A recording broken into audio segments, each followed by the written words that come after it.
Rio Negro e Solimões, terceira parte.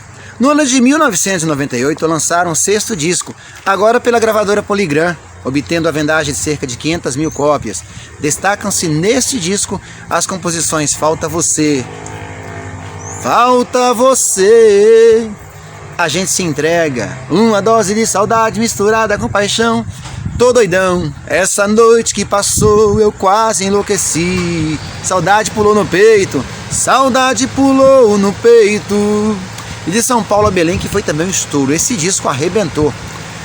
Além da regravação do clássico Cuitelinho, de domínio público, adaptado por Paulo Vanzolini e Antônio Xandó. Com a consolidação da carreira, aumentaram o número de shows, assim como o público presente em suas apresentações. Fizeram shows em Brasília para mais de 80 mil pessoas. Divinópolis, em Minas Gerais, para mais de 70 mil. E em Americana, São Paulo, para mais de cerca de 50 mil pessoas. Batendo o recorde de público dos shows. Isso mesmo, bateu o recorde do show do grupo Amigos, tradicionalmente o recordista de público na região. Depois fizeram um contrato com a Universal, que a partir daí fez a dupla acelerar os sucessos.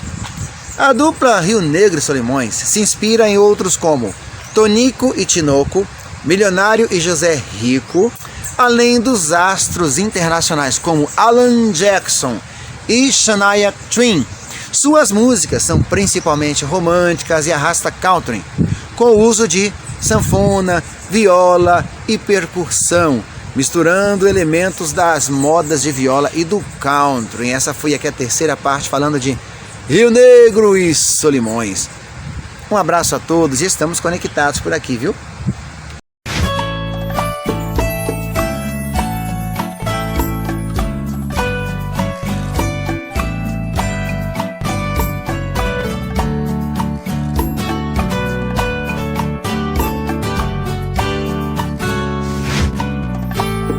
Me diz como vai ficar